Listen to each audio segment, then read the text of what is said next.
교수님, 수업 전에 질문 하나. 아까 전에 로엠비 그 사이트 있잖아요.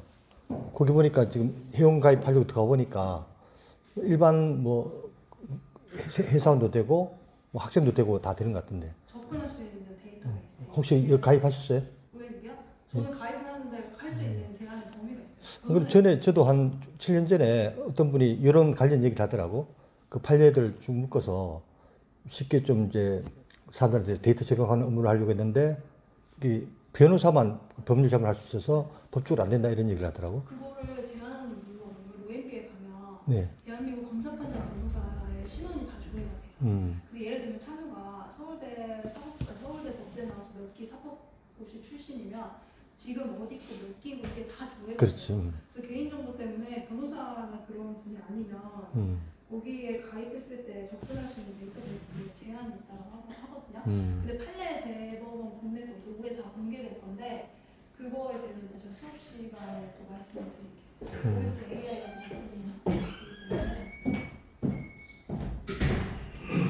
몇 시까지?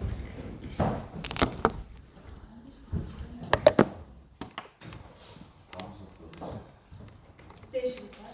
다음 4시.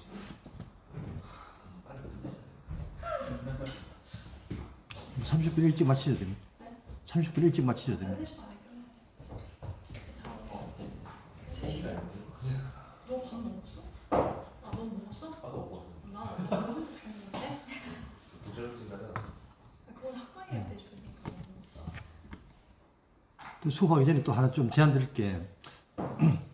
요즘 말 그대로 AI와 빅데이터 시대고 그쪽으로 창업을 많이 하려고 하는데 실질적으로 어떤 식으로 창업해야 될지에 대한 아이템은 비전공자 창업 그러니까 요 AI와 빅데이터, LLM 기반 창업 아이템을 좀 발굴하거나 제안하거나. 창업 아이템 발굴을 제가 할 수 있는데 네. 제가 그런 분들 있잖아요. 요즘에 교원 창업하는 게 제가 이제 교원 창업 하고 싶어요. 아직은 이제 지금은 앞가림하기 힘들어가지고 참고 있는데 교원도 특허를 많이 내거든요. 그렇지. 그래서 그걸 가지고 창업을 해가지고 교원 창업을 한 3년, 5년 특혜를 많이 받긴 하더라고요. 그 뒤부터는 오히려 교원 창업을 추천할 것 같다고 하는데 그 창업하는 그 말씀 요즘 식사 안 하셨습니까?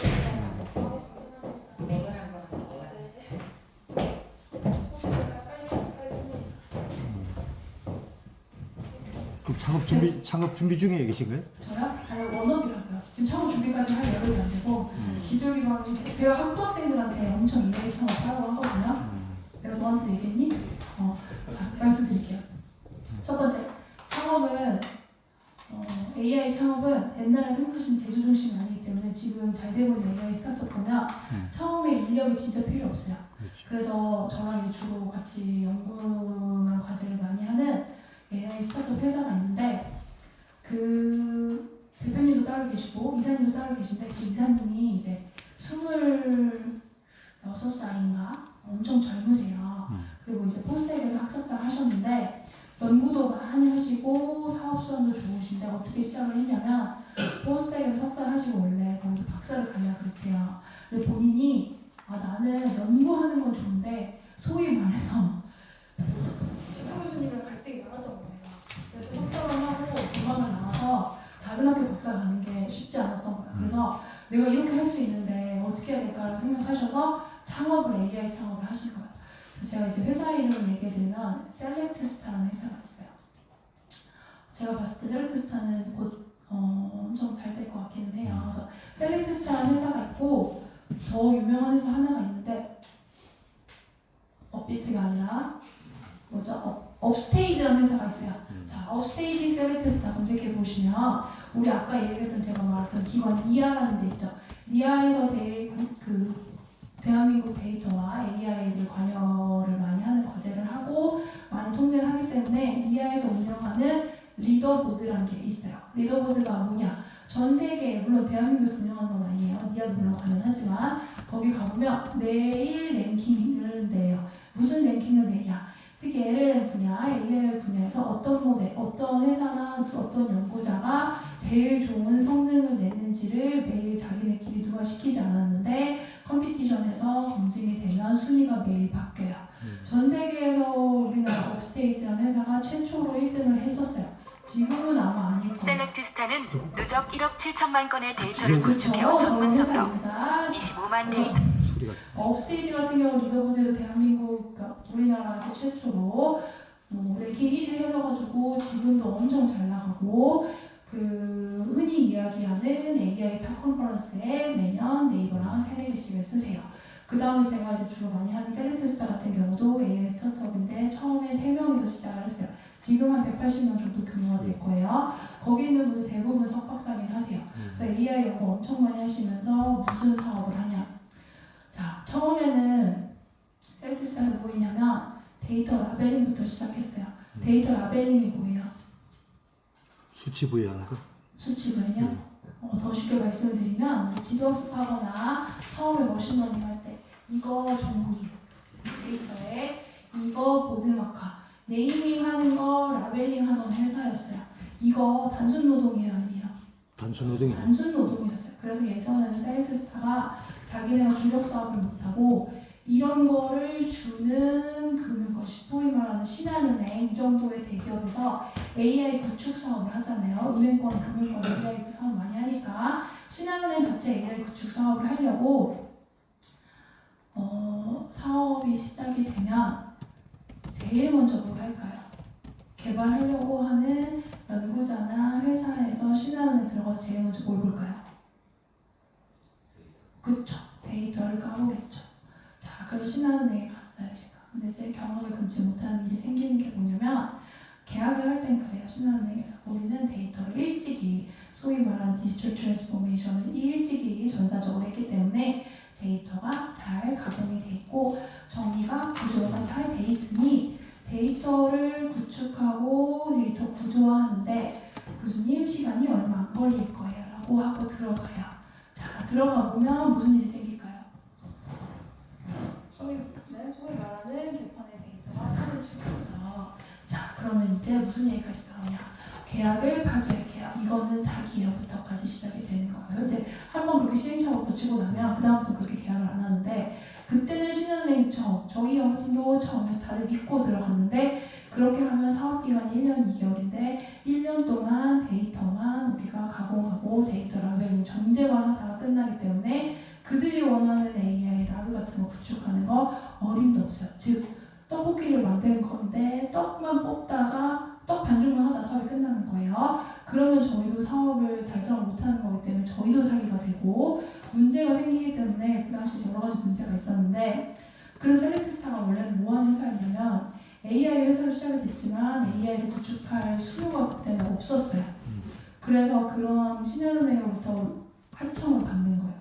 그래서 데이터를 다 받아서 그 데이터에 이거는 종이, 이거는 보드마카 이렇게 데이터 라벨링하는 걸 시작했어요. 그럼 다른 사람들이 보면 그 석박사들이 모여가지고 그런 거 하고 있으면 의미 없다고 생각을 하겠죠. 근데 셀렉트스타는 그 당시에 그 임원 창업자들이 일단 시작을 해서 월급을 마련해야 직원들 월급을 주고 키우니 본인들이 처음에 그걸 다 라벨링을 했어요. 그러고 나다 보니까 하청을 통해서 물론 돈도 받았겠지만 뭐가 많이 생겼을까요? 노하우 전에 실질적 텐저블하게 뭐가 많이 생겼을까요? 아니요. 기업으로부터 받은 뭐가 있어요? 데이터가 있잖아요. 이거 가지고 뭐 할 수 있어요? 데이터가 있으니까. 그 회사 뭐 하는 회사라고 했어요?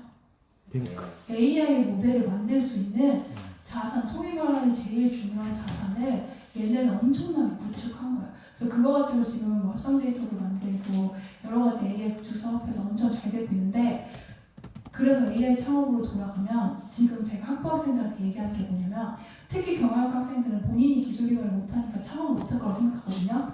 자, 제조업의 시대는 끝났어요. 제가 늘 이야기하지만 본인이 뚝딱뚝딱 만들어가지고 무슨 대단한 기술을 개발해서 창업할 거다? 그 정도 스케일은 창업 못해요. 그 정도 규모도 안 되고. 그렇지만 우리는 뭘 할 수 있어요? 데이터 오. 분석. 데이터 분석은 창업 힘들고. 자, 아이디어가 있으면 기술 가지고 아이디어, 우리 소위 말하는 BM이라고 하죠.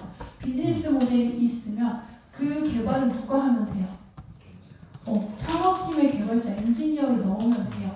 그리고 물론 다 자체 생산도 좀 해야 돼요. 다 외주만 줄 수는 없지만 개발을 일정 부분 그 창업한 기업이 안정될 때까지는 외주를 주거나 내부에서 엔지니어들이 구현만 하면 돼요. 그 구현한 거 가지고 보여줘서 그걸 투자받으면 그걸로 엔지니어 뽑아서 개발하는 거는 어렵지 않아요. 그래서 제가 본인이 기술을 잘 알아서 그걸 서비스를 만들 충분한 BM의 아이디어가 있으면 무조건 대학생 그 창업 경진 대회 그런 거 신청하면 되거든요. 심지어 우리 학교에서도 지원을 많이 해줘요. 공간도 제공해주고. 근데 우리 경영학과 친구들 창업 절대 안 하죠. 제가 봤을 때 앞으로의 미래는 창업이라고 제가 장담하는 건 아니지만 기술 기반의 창업하는 거 블루오션일 수도 있어요. 그래서 제가 이 교원 창업도 얘기했냐면 제가 교원 창업을 하고 싶다 이렇게 말씀을 드리는 건 돈을 제가 창업해서 억만금을 버는 건 쉽지 않은데 이렇게 연구해가지고 제가 구현해서 보지 않으면 그냥 아까 얘기한 것처럼 논문으로만 끝나면 논문을 누가 읽어요 솔직히 우리끼리만 있잖아요. 여기 길에 걸어가는 사람 학교 밖에 걸어가는 사람 10명 물어보면 논문 있는 사람 몇 명 있을까요?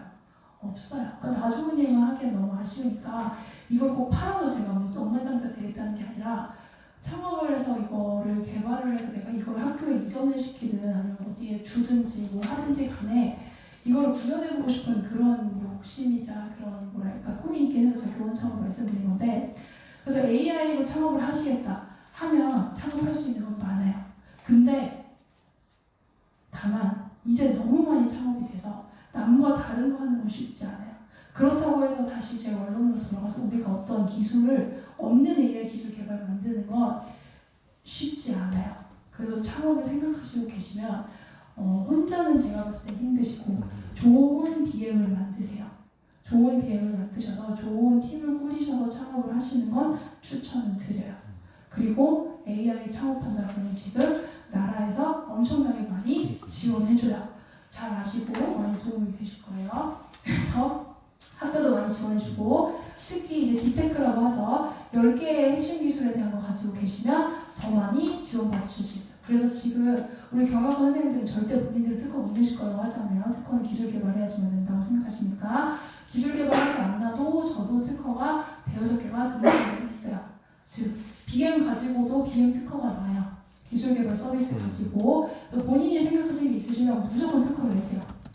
근데 논문을 쓰실 거면 특허와 논문의 순서는 잘 정하셔야 돼요. 그래서 그건 나중에 이제 구체적으로 하실 때 상의하시면 되고 아이디어가 있으시면 특허를 내세요. 그 특허 가지고 창업하시는 거 추천드려요. 저는 여러분이 되시면 그게 이제 말씀하신 하나 드릴 거고 대법원 판례 역할 수업 쉬는 시간에 말씀하셔가지고 짚고 넘어가면 국내의 대법원 판례 보통 한 60%는 공개가 됐었어요. 공개될 때 미안하지만 찬우가 저한테 돈을 빌리고 떼갔어요. 예를 들면 그럼 제가 찬우한테 소송을 걸겠죠. 돈 갚으라고. 그러면 그 판례가 지금은 어떻게 나오냐면 찬우의 실명이 나올까요? 안 나올까요? 안 나와요. 찬우가 법원의 판결을 받아서 죄인이 돼도 찬우의 신변을 보호해주는 목적인지 모르겠지만 문찬우라는 이름은 판례에 등장하지 않아요. 보통 뭐라고 나올까요? 그렇죠. 그렇게 공개가 돼요. 그렇게 되거나 땡땡땡 동그라미로 마스킹돼서 나오는 경우가 국내 판례에 공개되는 의무사항이에요. 근데 작년까지만 해도 작년에 이게 화제가 됐었는데 이 실예를 얘기하면 또 이게 약간 정치적인 얘기가 되는데 이건 진짜 얘기예요. 저의 정치적 색깔과 관계없어요. 어떤 국회의원 여자분이 계신데 되게 예쁘세요. 그분이 그런 이슈가 있었던 거고 피부과에 가고 이런 이슈가 있었던 거예요. 그래서 그 피부과 원래 이름이 뭐 금호 피부과라고 가정을 해봅시다. 그러면 그 판결에 그 국회의원 이름 박민정이라고 치면 박민정의 이름이 나오지 않아도 땡땡땡이 금호 피부과에서 1억 원을 썼다라는 뭐 내용에 대해서 소를 제기해서 이렇게 쭝쭝쭝 판례를 쓰잖아요. 그럼 그 판례를 읽으면 미국 사람 대부분이 그 국회의원이 누군지를 추정할 수 있는 역추적의 과정이 생기는 거예요.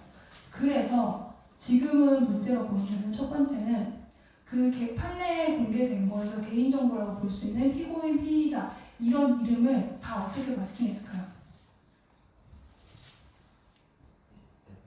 누가 했을까요? 후위 가공의 인물로? 지금은 특정 회사에서 다 일일이 몇십 년 동안 손을 했어요. 다 손으로 했어요. 자, 그럼 판례가 3만 건이면 30만 건이어도 다 손으로 하는 거예요. 근데 그 당시에는 판례가 작년만 해도 다 공개가 아니었기 때문에 힘들어도 수용 가능한 범위였어요. 이제는 무조건 바뀌어서 대부분 판례 다 공개해야 돼요. 그 회사에서 가능할까요? 안 가능할까요? 이제 뭐 손으로 수기로 하는 건 불가능하겠죠. 자, 그래서 지금 뭘 해야 되냐? AI가 LLM에서 개인정보 식별해서 마스킹하는 게 반드시 필요해요. 그러면 선생님들은 이제 어느 정도 AI에 대한 이해가 있으신 분들은 어렵지 않게 LLM이니까 그 안에서 이름은 얘가 알아서 인식할 수 있고 주민등록번호도 다 인식할 수 있고 그러면 얘가 문맥상의 개인정보 읽는 게 어렵지 않을 텐데 뭐 그게 그렇게 힘들까 생각하시는데 개인정보 종류가 뭐가 있어요? 전화번호, 이름 또 주민등록번호 있죠. 생년월일. 제일 인식하기 어려운 게 뭔지 아세요? 아니요.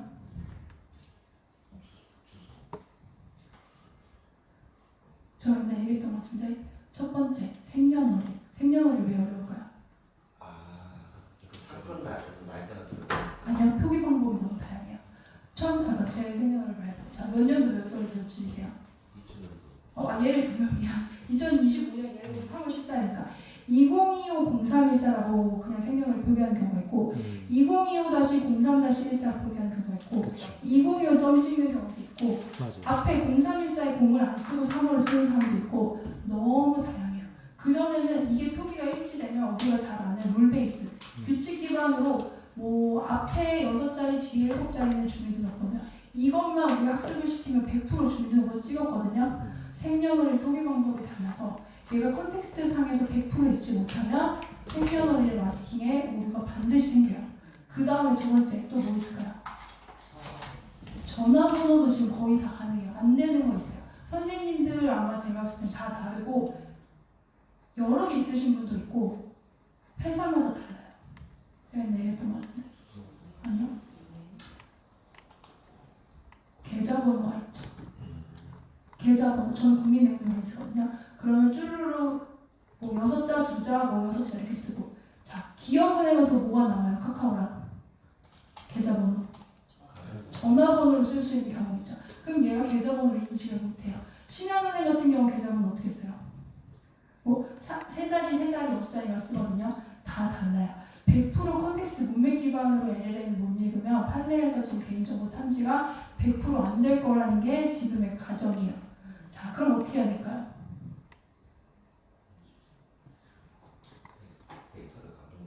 뭐 열심히 학습을 시키겠죠. 그 학습을 누가 시키고 있을까요? 제가 열심히 하고 있습니다. 그래서 여러 가지 개인정보 13가지를 기사에서 받아가지고 생년월일 종류, 주소 같은 경우는 제가 여기도 얘기했던 것 같은데 창원이 제일 힘들어요. 창원 왜 힘들까요? 창원이 뭐 특례시가 되면서 창원 마산시를 쓰는 경우도 있고 창원시를 쓰는 경우도 있고 주소가 너무 다양해요. 제일 주소 인식 잘 되는데 어딜까요? 서울 중에서 어딜까요? 이거 거의 100% 나와요. 그 주소는. 주소를 확실히 인식할 수 있다는 뜻이에요. 서울시 강남구랑 서울시 종로구 100% 나와요. 그만 100% 나온다는 건 뭘까요? 네. 탐지가 데이터가 엄청 많기 때문에 서울시 종로구, 서울시 뭐 강남구 중에서도 도로용 주소까지 지금 거의 그런 거는 100% 돼요. 제일 어려운 게 생년월일. 그래서 제가 늘 이야기하죠. 생년월일 제발 통일해서 사람들이 썼으면 좋겠다. 그래서 그거 미국의 판례가 잘 돼 있다는 이유가 그거예요. 정형화돼 있다는 게. 생년월일 쓰는 부분, 소의 번호 쓰는 부분, 표기가 다 정형화돼 있어요. 즉 넣을 때 그 HTML 개발해 오신 분들 아실 텐데 세 글자, 6글자를 인식을 안 하면 아예 개발할 때 그게 안 넘어가게끔 할 수 있거든요. 그렇게끔 돼 있어요. 미국은 판례 시스템이. 대한민국은 손으로 쓰기 때문에 판례를 주민등록번호 썼다가 생년월일 6자리를 썼다가 뒤에는 13자리를 썼다가 뒤에 뭐 날짜는 또 그냥 번호 하이픈을 쓴다든지 다 다양해요. 그래서 지금 저희 목표는 그거를 개발을 잘 해서 컨벤스에 올해 낼 거고 발표하고 그거를 가지고 대법원에 제안을 해보는 게 저의 목표일 뿐이에요. 그래서 어쨌든 제가 아니더라도 대법원은 올해 시스템이 분명히 바뀌어요. 일일이 손으로 하는 거 불가능해요. 자, 생각났어요. 그래서 제가 요약하는 거 많이 물어봤잖아요, 신문기에. 자, 이거 열심히 하면 잘 될 수 있어요. 근데 문서 요약하는 거 제가 이제 그 연구를 하려다가 안 한 이유는 뭐냐면 챗GPT 같은 일반형의 생성형 AI가 요약하는 거랑 다른 요약형 서비스를 따로 만드는 거에 차별점은 뭔지 그거에 대한. 근데 그 요약하는 모델을 제가 봤을 때 잘 가공하면 의미가 있을 것 같거든요. 지금 아직 본인은 아무 생각 없고 그건 그냥 졸업 과제였기 때문에 다시 쳐다보고 싶지 않은 표정인데 제가 봤을 때 그것도 잘 해보면 어딘가에 하나의 단독 기술은 안 되고 어딘가에 넣기 좋거든요. 그런 거는 이제 잘 그게 형은 아니고 잘 상의해보세요. 또 대법원 같은 경우도 판례는 올해 다 공개될 거고 마스킹 처리를 어떻게 할지는 아직 미정됐고 제가 결정한 문제는 아니고 대법원에서 결정한 문제지만 그런 것도 AI로 다 진행을 하고 있어요. 자, 거기까지 갔죠? 자, 시간이 없어요. 쭈루루 이렇게 GPT 엄청 빨리 들어가세요. 자, 중요한 거. 이제 GPT 모델 한 번은 보고 갈 거예요. GPT 모델이 뭘까요? 거대 언어 모형? 네? 거대 언어 모형. 거대 언어 모형의 GPT요? 자, 우리 선생님? 네. GPT 뭐예요? 우리 GPT 한 번 했으니까. 자, 다른 질문. 그쵸. 우리 GPT 페이퍼 뭐 읽었어요? 그쵸. 트랜스폼 질문은 뭐였을까요? 그쵸. 제가 선생님 고민을 많이 했어요. 로테이션에서 우리 믿으라고 이 GPT 모델 트랜스포머가 처음 했을 때 구글에서 제안한 또 바이블 같은 페이퍼가 있어요. 그걸 저희 수업 시간에는 지난 수업 때 선생님들이 많이 해서 제가 포함하진 않았지만 기회가 되시면 기회가 안 되셔도 그거는 읽어보시는 걸 추천을 드려요. 아시겠죠? 읽어보세요. 이거 읽었죠? 네. 그쵸. 이것도 뭐래요? 뭐가 맞습니다. 그렇죠.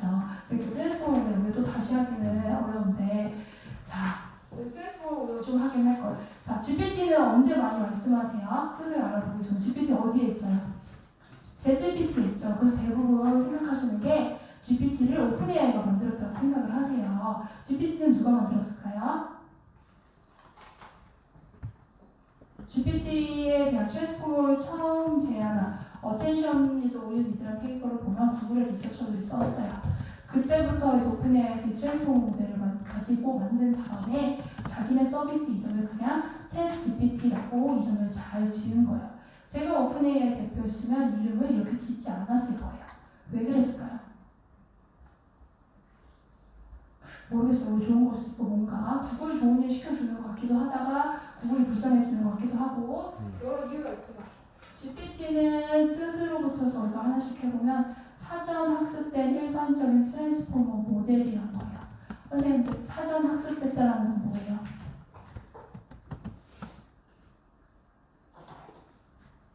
사전 학습된 건 뭐예요? 지도 학습했다? 아니요. 선생님들 쉽게 생각해 보세요. 선생님이 사전 학습하고 수업 오세요? 그냥 오세요? 할 때도 있고 안 할 때도 있고. 그냥 예습 안 하고 오시죠. GPT는 사전 학습이 된 예습이 이루어진 트랜스포머 모델이라는 모델인 거예요.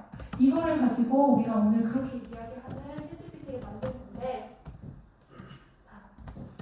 이 GPT라는 게 없었으면 지금 여러 가지 지금 사용하시는 LLM 서비스 안 나왔을 거예요. 자, 그래서 트랜스포머가 제가 뭐 엔진이다, 동력이다 뭐 이렇게 이야기를 하는데, 그러면 GPT 모델이 뭔가 장점도 있고 특징도 있으니까 우리가 이렇게 많이 쓰는 거겠죠. 그래서 GPT를 알려면 트랜스포머 모델이라는 모델을 우리가 알아야 되는데 트랜스포머 모델을 다 할 수는 없고 선생님 어텐션에서 우리 페이퍼 읽었어요? 안 읽었어요? 읽었죠. 거기 뭐가 있었어요? 그 내용을 다 얘기해 줄 필요는 없어요. 생각나는 키워드만 얘기해 보세요. 그쵸. 셀프 어텐션 뭐예요? 생각해 보시고 또 생각나는 거 뭐 있어요? 멀티에드 어텐션 있고 여기서 지금 읽은 선생님들이 얘기하는 키워드가 왜 중요하냐? 그게 트랜스포머의 핵심이자 전부 다예요. 자, 제일 중요한 건 셀프 어텐션 맞아요. 또 뭐가 있을까요? 인코더 디코더 당연히 있겠죠. 인코더 디코더는 왜 필요할까요? 트랜스포머 모델에서. 문자를 이 숫자로 변환해서 맞아요. 쉽게 이야기하면 우리가 트랜스포머 모델을 쓰든 어떤 LLM 모델을 쓰든 우리는 사람의 언어로 모델한테 인식시킬 수밖에 없어요. 그러면 우리가 쉽게 이야기하면 컴퓨터는 0과 1, 컴퓨터의 언어밖에 이해를 못하잖아요. 사람의 언어를 컴퓨터 언어로 바꿔주는 걸 뭐라 그래요? 인코더라고 해요. 그래서 그 뒤에 트랜스포머 모델 백단에서 열심히 처리해서 결과가 산출이 됐어요. 그 결과 다시 사람한테 줘야 되잖아요. 사람의 언어로 컴퓨터 언어를 다시 바꿔주는 걸 뭐라 그래요? 디코더라고 그래요. 그래서 트랜스포머에는 기본적으로 인코더와 디코더가 페어로 존재하는 게 첫 번째 특징이에요. 두 번째 아까 이야기했던 셀프 어텐션이라는 게 있어요. 자, 셀프 어텐션 한국말로 해석해보면 뭐예요, 우리 펠리타? 한국말로 셀프 어텐션 그냥 self-attention. 한국말로 뭐예요, 정선생님? 자기가 스스로 관심을 뽑는 거예요. 왜 그게 자기가 스스로 관심을 뽑는 거냐? 우리가 트랜스포머 모델 전에도 비슷한 기능을 하는 RNN이나 LSTM 같은 여러 가지 모델이 있었어요. 그 모델이 아주 결정적인 한계가 있기 때문에 그거를 우리가 트랜스포머 통해서 개선을 했기 때문에 오늘날 GPT 모델도 나왔고 그 뒤에 나오는 T5나 버트 모델이나 이런 게 나올 수 있었던 거예요. 그러면 그 전에 RNN이나 LSTM 모델의 한계는 뭐가 있었을까요? 그렇죠. 롱텀 디펜던시가 컸죠. 그게 뭐예요? 문장이 길게 주어졌을 때 순서대로 이해를 하게 되면 맞아. 앞부분에 있는 걸 까먹게 되는. 그죠. 다 나왔어요. 자, 선생님 쉽게 생각해 말씀드릴게요. 롱텀 디펜던시라는 문제가 전엔 RNN이나 LSTM 같은 트랜스포머 모델에는 트랜스포머 모델 이전에 나온 모델에서는 한계가 존재했어요. 그 장기 의존성, 롱 디펜던시 프로그램이 뭐냐면 쉽게 말씀을 드리면 제가 수업을 10시간 했어요. 선생님들 앞에 내용 기억하세요? 안 하세요? 거짓말이고 일반적으로 선생님들 긴 글 읽어보세요. 300쪽짜리 책 읽으시면 앞에 1쪽에 무슨 얘기 했나 잘 기억나세요? 안 나세요? 안 나죠. 자, 이런 거 우리가 롱텀 디펜던시 문제라 그래요. 그래서 우리가 트랜스포머 모델 이전의 RNN이나 LSTM 모델에서는 긴 문장, 긴 우리가 랭귀지에 대한 텍스트를 날려버리면 모델이 처리할 때 맨 앞줄에 있는 문장에 대해서는 잊어버리는 거예요. 그럼 문맥상의 의미를 모델이 파악할 수 있어요, 없어요? 다 쉬운 얘기로 할게요. 예를 들어 저랑 선생님이랑 오늘 소개팅을 했어요. 그리고 우리가 아주 티키타카가 잘 돼서 10시간 동안 이야기를 했어요. 그래서 제가 앞부분에는 제 이름도 설명하고 제 소속도 설명하고 생일도 설명하고 뒷부분에 친해져서 제가 막 취미도 설명하고 제 집 주소도 설명했어요. 그리고 선생님이 귀가했어요. 제 생년월일 기억이 날까요? 안 날까요? 관심이 없는 거죠. 근데 보통 원래 우리가 긴 책을 읽으면 앞에 내용이 처리가 안 되는 건 RNN이나 LSTM 예전의 모델의 한계였어요. 그렇기 때문에 뒤에 있는 정보만 가지고 데이터를 처리하다 보면 그 내용의 처리가 정확할까요? 부정확할까요? 부정확할 수밖에 없어요. 그래서 우리가 RNN이나 LSTM 같은 옛날 모델을 가지고 처리를 하면 문맥상의 이해가 불가능하기 때문에 정확한 랭귀지의 처리가 불가능했다라고 했는데 트랜스포머 모델은 이거를 뭘로 처리했다는 거예요? 그쵸. 셀프 어텐션 모델을 가지고 처리했다는 거예요. 그럼 셀프 어텐션이 뭐 하는 걸까요?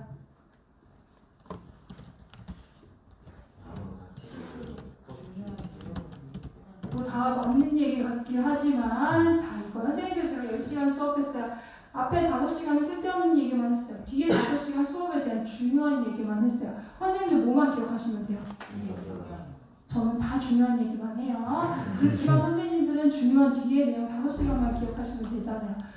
셀프 어텐션이 하는 기능이 똑같아요. 엄청나게 많은 데이터가 있어도 그 중에 어떠한 단어가 중요한지, 어떠한 문장이 중요한지 스스로 어텐션, 중요 모델에 대한 관심을 자기가 산출해서 거기에 가중치를 주는 거예요. 가중치를 준다는 건 뭘까요? 모델한테. 그게 중요하니까. 그거를 주의 있게, 어텐션 있게 보라고 시켜주는 거예요. 이 셀프 어텐션이 트랜스포머 모델의 가장 큰 특징이에요. 그 다음에 아까 선생님도 좋은 거 얘기했죠. 셀프 어텐션 얘기하면서 예전에 LLM 같은 경우, RSTM 같은 경우는 시퀀셜하게 문장을 처리했어요. 즉 앞에서도 쭈르륵 하고 계속 이렇게 이어지기 때문에 병렬 처리라는 게 불가능했어요. 우리가 어느 정도 데이터 구조나 처리에 대해 이해가 있으신 분들은 분산과 병렬 처리의 장점을 아세요. 분산 처리와 병렬 처리하면 좋은 게 뭘까요? 동시 수행이 가능하다는 건 뭐예요? 시간을 줄일 수가 있잖아요. 제가 할 일을 저 혼자 하는 거랑 선생님들과 나눠서 하면 뭐가 더 빨리 끝날까요?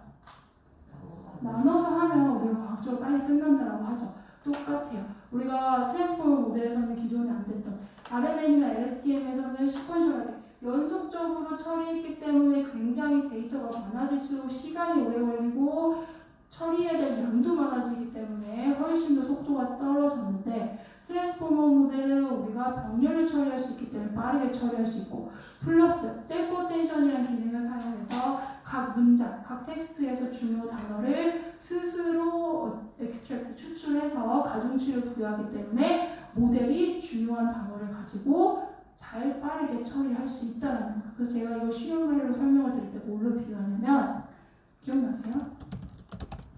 책에 한 페이지 문장 100줄 있어요. RNN이나 LSTM 그 전에 자연어 처리 모델은 선생님들이 읽으시는 걸 똑같이 왼쪽에서 오른쪽으로 글을 쭉 읽습니다. 자, 트랜스포머 모델은 이거 어떻게 처리할까요? 그쵸. 사진으로 찍는 것처럼 한 번에 원샷, 원스냅으로 이해하는 거예요. 또 쭈루루 읽지 않아도 얘는 한 번에 그걸 다 처리할 수 있는 거예요. 이게 선생님들 인간의 방법에서 따온 게 맞는 게 저는 다녀본 적이 없지만 속독학원을 다녀보셨나요? 그쵸. 이게 저는 뭐 말로 듣기만 했지만 진짜인가 보네요. 속독학원에 가면 글을 이렇게 읽지 말고 대각선이가 뭐 이렇게 읽으라고 가르친대요. 자, 처음 보죠? 저도 과학 맨날 페이퍼로 보다가 진짜로 말씀하시는 분을 몇 년 만에 처음 봤습니다. 자, 속독학원에서 그렇게 가르친다는 게 80년대. 뻥이 아니었어요. 자, 트랜스포머 모델은 이렇게 속독학원에서 하는 것처럼 사진 찍어서 한 페이지에 있는 거 혹은 하나의 데이터를 한 번에 처리, 한 문장별로 처리하는 게 아니라 하나의 텍스트나 한 데이터 단위로 처리하기 때문에 훨씬 빨리 처리할 수 있고 셀프 어텐션이 중요한 이유는 또 여기서 나와요. 예를 들면 This is 문찬우, He is a student 라고 제가 문장을 썼어요. 자, 문장이 길어지면 트랜스포머 모델에서는 이 he가 누군지를 언젠가는 잊어버려요.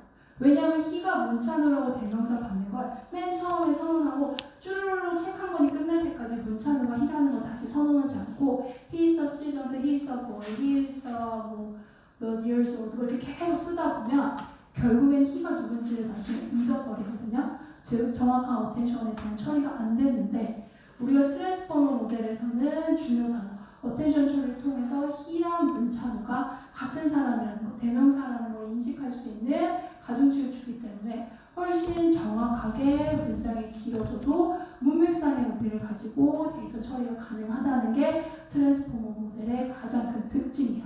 그래서 트랜스포머 모델을 모르셔도 사는데 크게 지장은 없으세요. 그래도 제가 봤을 때 선생님들 어텐션이서 있는데 페이퍼 안 읽어보실 거거든요. 뭐 읽어보실 분도 계시겠지만 제가 봤을 때 100% 나머지 분들 안 읽으시겠지만 그 페이퍼에서 주구장창 한 19장에 걸쳐서 하는 이야기가 그 이야기예요. 그래서 우리가 이러한 특징이 있는 게 GPT 모델이다라는 것까지를 아셔야 돼요. 그래서 그 좋은 트랜스포머 모델을 가지고 GPT는 심지어 뭐 한 거예요? 그쵸. 프리트레이닝 사전 학습까지 된 거예요. 즉 또 쉬운 예로 말씀을 드리면 현업에 뛰어들기 전에 경력을 충분히 쌓고 다 온 거예요. 그렇기 때문에 얼마나 좋아요. 그쵸? 자, 이것도 한번 보시면 이 파라미터가 외우진 않으셔도 돼요. 당연히 옛날부터 GPT 모델은 있었어요. 갑자기 기하학적으로 는 게 언제예요? 2024년 1월부터? 근데 선생님 이거 제가 자료 보내면서 깜짝 놀란 게 오늘이 무슨 날인 줄 아세요? 아니 선생님들 GPT-4가 출시된 지 오늘이 딱 2년째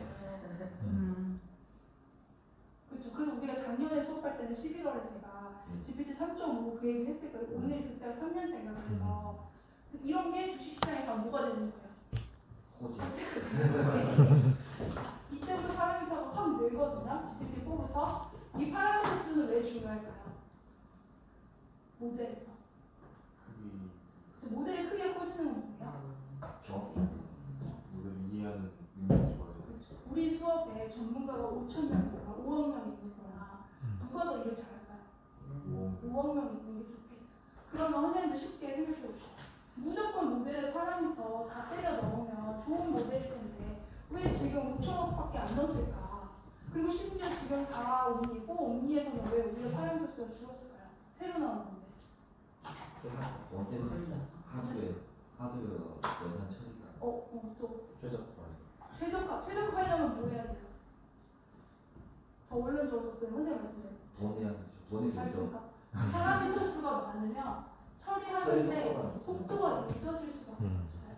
속도가 계속 늦어져. 그럼 빨리 하기 위해서 뭘 할까요? 뭘 많이 들여야 돼요? 하드웨어 돈. 돈이 많이 들죠. 그럼 또 누가 좋은 거예요? 하드웨어 파는 그 누구예요? 엔비디아만 더 좋아지는 거예요. 계속해서. 그리고 돈이 많이 들면 결국 오픈AI나 AI 만드는 회사들도 문제가 생기겠죠. 그래서 추구하는 최적화는 결국 뭐예요? 성능은 유지되면서 이제 유지하는 거. 제가 이거 말씀드렸죠. AI의 성능을 유지하는 건 이제 의미가 없어요. 항상 뭐 해야 돼요? 싸게 분들, 걔는 싸게만 만들면 되는 게 아니라 AI는 성능이 절대 이제 정적으로 멈춰 있을 수가 없어요. 계속 뭐 해야 돼요? 좋아지는 수밖에 없어요. 정적으로 ChatGPT 수준을 유지하는 회사를 만드시면 그 정도 괜찮아요. 근데 그게 아니라 어쨌든 AI는 계속 발전하고 아무도 멈춰있지 않기 때문에 딥시크도 그렇고 성능을 개선하면서 뭘로 만들어야 돼요? 작게 만든다면서 싸게 만들어야 되잖아요. 그러니까 결국 꼭 마지막에 나온 2024년에 나온 거 봐보세요. 파라미터 수 줄었죠. 성능이 떨어졌을까요? 성능은 늘어날 것 같아요. 성능은 유지되고 있어요. 비교적. 근데 이제 4옴니 같은 경우는 써보시면 아시겠지만 거기서도 설명해 주는 게 달라요. 특화된 부분이 있어요. 전반적인 걸 다 잘한다기보다는 뭐랄까? 뭐 하여튼 얘도 특화된 게 좀 있다라고 설명을 하긴 하지만 우리가 일반적인 AGI 말고 ANI 수준에서 보면 4옴니도 훨씬 출중하게 다 할 수 있어요. 그래서 결국에 우리가 파라미터를 적용하는 건 좋지만 여러 가지 비용과 처리 속도가 문제가 있기 때문에 계속 파라미터 수를 늘리는 게 베스트는 아니라는 거예요. 자, 그래서 선생님들 비례별로 많이 하시니까 이 파라미터를 비례별로 가져가면 선생님들 아까 다이어도 그렇고 리서치 모델 어떻게 만드세요? 리서치 모델 쉽게 얘기해서 왼쪽에 백단에 제일 레프트에 뭐 쓰세요? 자, 우리 정민 선생님 서베이 많이 하시니까 연구 모델 만들 때 왼쪽에 뭐 그리세요? 독립변수 하죠. 맨 끝에 뭐예요? 디펜던스를 종속변수 하죠. 자, 우리가 박정희 선생님 연구 열심히 해서 욕심이 많은 거예요. 독립변수 20가지 넣으면 그 모델을 가지고 설명할 수 있는 가설도 많아지고 설명에 대한 여러 가지가 많아지죠. 근데 왜 독립변수 20개씩 안 하세요? 하면 좋은데 안 하는 이유가 분명히 있다니까요. 진짜 좋은 비헤이비어 페이퍼 찾아보세요. 그 사람들은 능력이 없어서 안 했지 않았을 거예요. 독립변수 50개 넣으면 설명할 수 있는 게 얼마나 많은데 왜 50개씩 안 할까요? 네? 근데 돈 좀 약간 빼놓고 자, 순수하게 아카데믹하게 서베이 페이퍼를 가고 싶다. 독립변수 50개 하면 이러한 것도 설명할 수 있고 저런 것도 설명할 수 있고 변수 많아서 너무 좋잖아요. 근데 왜 안 할까? 통제가 힘든 건 이제 서베이 한 개씩 있고 자, 선생님 우리 기술 모델 만들 때 피처 30가지 넣으면 좋아요. 근데 왜 30개씩 안 넣을까? 선생님 왜, 자, 다이어트 서베이에서 아까 독립변수 몇 개예요? How many your independent variable versus 아까 뭐 있었네? Purpose 1, 4. 1, 4 independent, 2 mediation, 1 dependent, 2 mediators. 어쨌든 제가 독립변수 4개라고 얘기했잖아요. 자, 그럼 왜 4개밖에 안 할까? 변수가 아니고 상호작용 효과. 그렇죠. 정확히 말해 상호작용 효과 아니고 상관관계 코릴레이션이 발생할 수 있죠. 상관관계 코릴레이션이 발생한다는 건 뭐예요?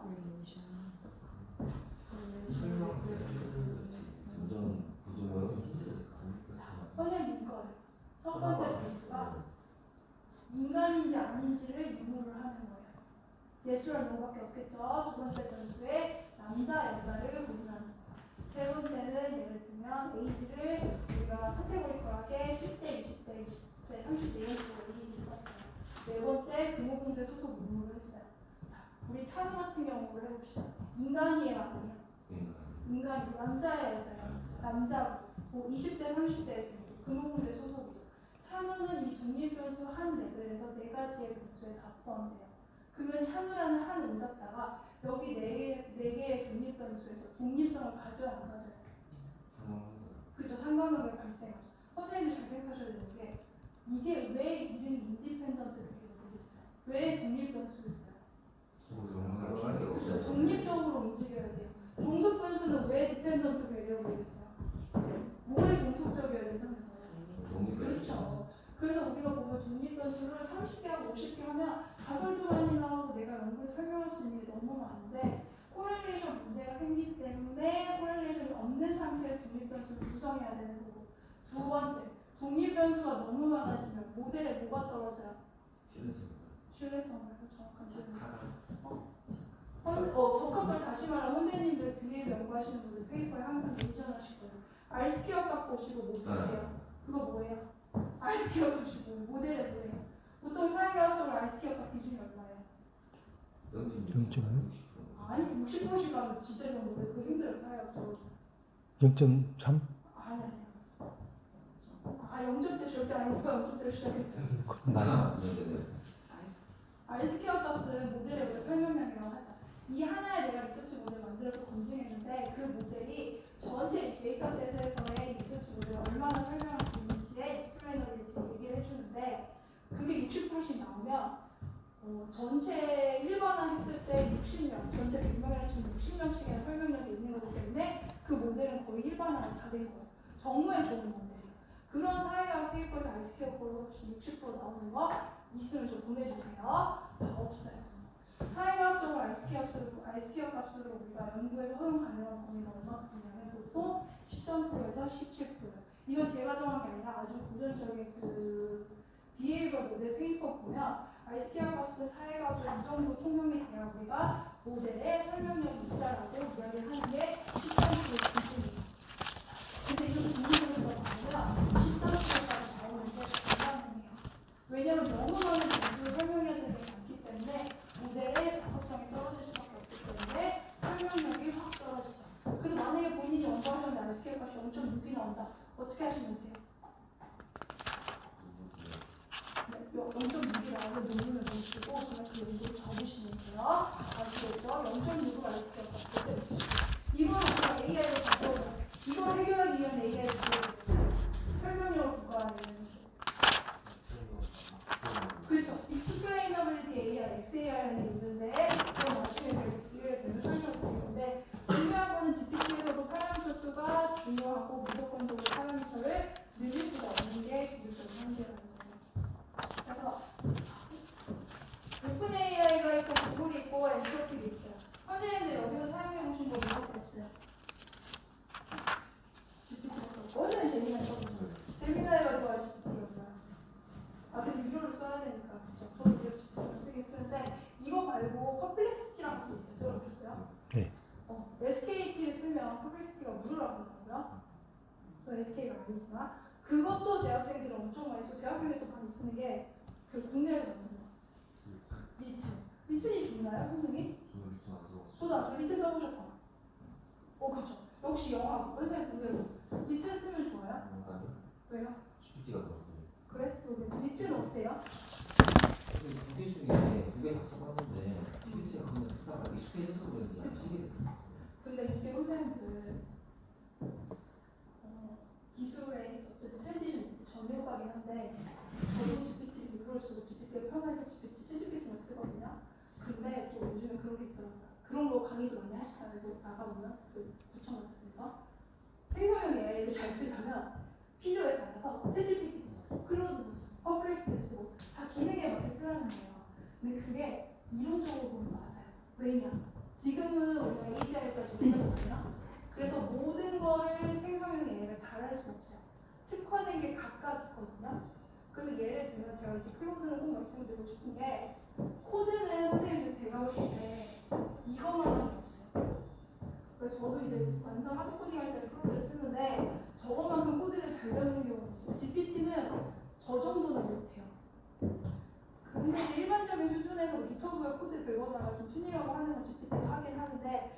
어찌됐든 클로즈는 코드에 특화됐어요. 그래서 아까 제가 서두에서 판교의 게임회사 얘기했던 것도 클로즈예요. 그다음에 제미나이 같은 경우는 구글에서 만들었죠. 제미나이 어때요? 제미나이가 별로 인기를 못 끌어서 그렇지 성능은 역시 구글에서 만들었기 때문에 나쁘지 않아요. 이 세 가지를 제가 서비스를 이야기하는 건 세 가지가 저랑 아무 관계 없는 회사와 제가 개발하는데 일조하지 않았어요. 근데 말씀드린 이유는 저 세 가지 안에 들어가는 기능과 기술이 각각 차이가 있어요. 물론 GPT 같은 경우 아까 트랜스포머 구글에서 만들어서 오늘날 많이 쓰는 버트나 T5 모델에 기반이 돼서 유명해지긴 했지만 각각의 주로 강점들이 다 있기 때문에 선생님들이 기능적으로 잘 알아서 쓰시기를 바라는 마음을 제가 설명을 드리는 건데 오늘 질문을 나가면서 제가 제일 중요하게 말씀을 드릴 게 맨 뒤에 있어요. 나머지는 제가 다음 시간에 얘기해도 상관없는데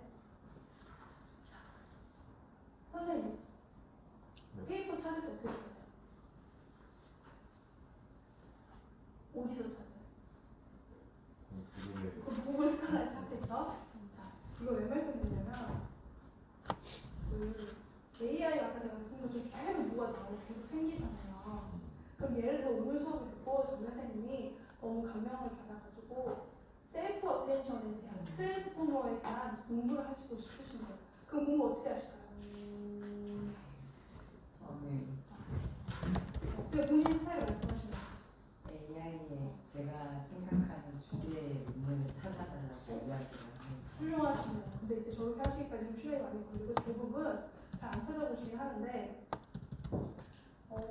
BA 연구를 사실 못했어요. 근데 이제 AI 연구 하시면 서베이 페이퍼는 꼭꼭 읽으시는 걸 추천을 드려요. 서베이 페이퍼가 우리 사회학적으로 얘기하면 메타 애널리시스 한 거예요. 메타가 뭐예요? 핵심 데이터 말고 뭐예요? 메타데이터. 자, 경영학생들 데이터베이스 개론 이런 거 만들죠 우리. 네. 왜 안 들을까? 수업이 없죠? 그쵸. 근데 이제 데이터베이스 개론 이런 건 조금 들으시긴 해야 되는데 데이터 구조화하고 데이터베이스 구축할 때 메타데이터라는 개념 꼭 배우고 그 다음에 배우는 게 프라이머리 키랑 포린 키 이런 거를 꼭 배우긴 하거든요. 자, 다 처음 들어보시는 표정인데 자, 메타데이터만 하시면 돼요. 메타가 원래 뜻이 뭐냐면 뭐뭐에 대한이에요. 그래서 우리가 보통 뭘 하냐? 선생님의 연구 좀 관심 분야는 뭐예요? 토픽이? 저요? 네. 저번 주까지는 이제 그 교수님의 모델 AI와 그 거대 언어 모형을 활용한 데이터 분석이었는데 네. 그 우리 지도 교수님이 그 어떻게 조사를 할래 그렇게 보시길래 전략을 연구 바꿨습니다. 토픽, 컨텍스트. 선생님 연구 주제 뭐예요? 네. 대리인 비용. 자, 대리인 비용이라는 토픽이 딱 있잖아요. 그러면 메타 애널리시스 치시고 대리인 비용이요? 뭐 에이전시 코스트 치시잖아요. 그러면 사회과학 연구는 그 대리인 비용이라는 게 아주 제가 봤을 때 수십 년간 연구된 거기 때문에 그거를 분기별로는 그렇지만 어느 정도 기간별로 연구를 쫙 해서 정리한 연구를 메타 애널리시스라고 해요. 그래서 그거를 보면 그 토픽의 연구 흐름을 쫙 다 읽으실 수 있거든요. 그래서 보통 연구를 시작할 때 메타 애널리시스에 대한 페이퍼를 찾아서 읽으라고 많이 이야기를 하죠. 근데 이제 우리 CS 컴퓨터 과학 쪽으로 가면 서베이 페이퍼로 가면 우리가 생각하는 설문조사가 아니라 특정 키워드에 대한 연구를 다 검토해서 조사해 놓은 동향에 대한 페이퍼를 서베이 페이퍼라고 그래요. 그래서 저걸 읽으시면 관심 있으신 연구 분야의 토픽에 대한 흐름을 연구 동향을 한 번에 아실 수 있으세요.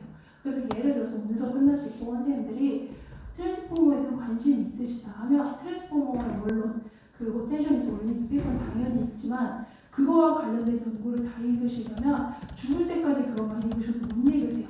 그렇기 때문에 오늘 구글 스칼라나 구글에 선생님들 관심 있으신 토픽이랑 서베이 페이퍼를 검색하시면 대부분 다 있을 거예요. 왜냐하면 선생님들이 어제 나온 거를 오늘 찾아보실 일은 없거든요. 그래서 웬만큼 선생님들이 관심 있으신 토픽은 시간이 지난 거기 때문에 그 서베이 페이퍼를 꼭 읽어보시는 걸 추천을 드려요. 그래야 연구의 동향을 알고 정확한 의미를 알 수 있기 때문에 연구를 할 수 있는 게 아니라 연구를 시작할 수 있어요. 그래서 저거를 가지고 리터레처 리뷰를 저기서부터 시작을 하시는 거는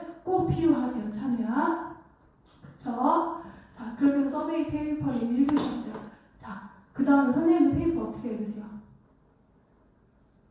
뭐 뽑아서 읽으세요? 컴퓨터를 줄치면서 읽으세요? 뭐 어떻게 읽으세요? 손 뽑아서 읽으시고 다이는 어떻게 읽어요?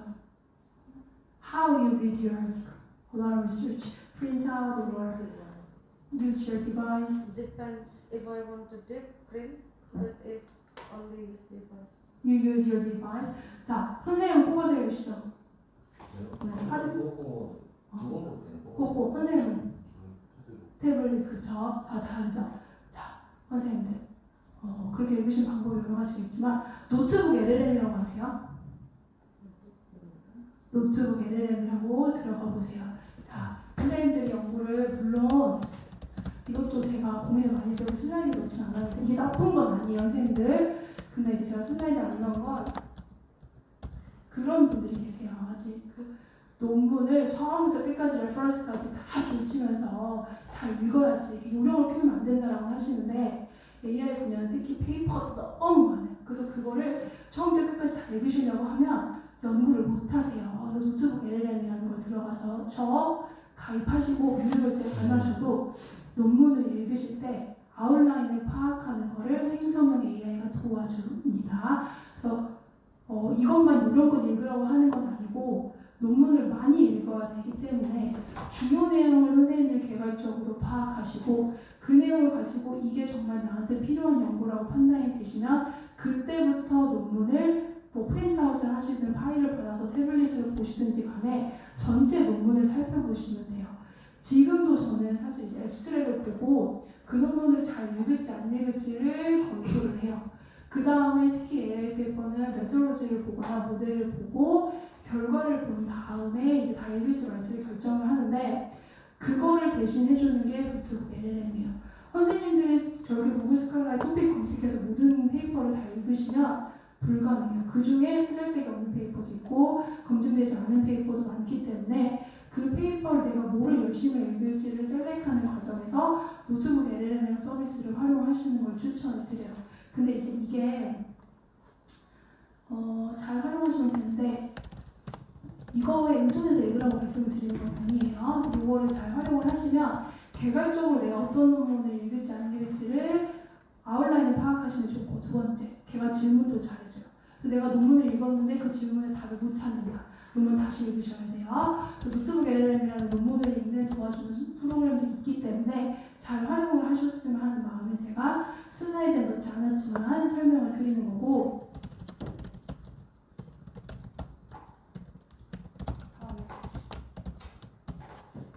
AI는 저도 연구하긴 하지만 네. AI 타임즈 맨날 보는 건데 찾아보라. 그쵸. AI는 아카데미보다 인더스트리가 빨라요. 그래서 논문이 나온 걸 내가 따라잡겠다 하면 다 끝난 연구예요. 그래서 AI 타임즈 가셔가지고 지금 AI 세상이 어떻게 돌아가고 있나를 자주 보시는 걸 추천드려요. 이걸 자주 보시면 뭐가 좋냐? 연구의 토픽을 잡으시는 데도 수월하시고 두 번째, 어느 회사가 뭘 하고 있는지 알 수 있어요. 그럼 본인이 연구에 패스를 정하는데 쉽겠죠. 어떤 서비스를 쓸지 혹은 하다못해 뭘 투자해야 될지 이런 것도 아실 수가 있으실 수 있어요. 그래서 AI 타임즈 같은 경우는 그냥 심심하실 때 좀 보세요. 그럼 무슨 기업이 뭐 하고 있고 뭐 우리나라가 따라서 뭐 만드는지 누가 유명한 사람인지 하다못해 이런 것까지 알 수 있기 때문에 저는 좀 보시는 걸 추천을 드리고 서베이 페이퍼는 꼭 읽으시는 걸 추천드려요. 그래서 제가 이제 키워드별로 수업은 다음 시간부터 또 하겠지만 오늘 라그를 배웠다 하면 라그가 뭔지 모르시기 때문에 수업을 듣고 서베이 라그 뭐 이렇게 검색하셔서 서베이 페이퍼를 읽으시면 전체 라그에 대한 연구 동향을 확인하실 수 있기 때문에 훨씬 수월하게 공부를 하실 수 있어요. 그래서 제가 이런 말씀 드리겠지만 제가 박사 때 연구하는 것보다 연구를 수월하게 할 수 있는 툴이 너무 많아요.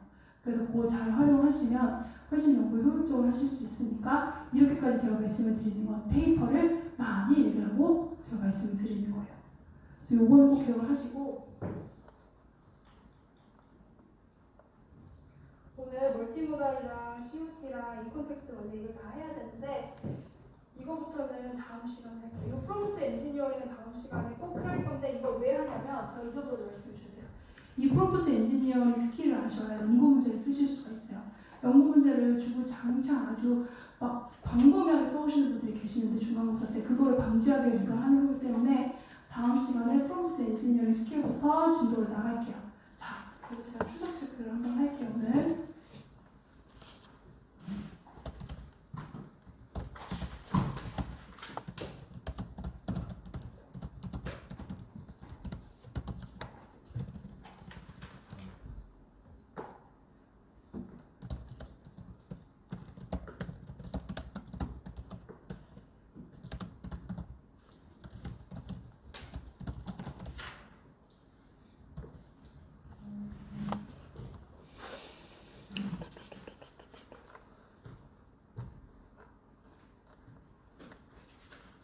제가 다 했어요.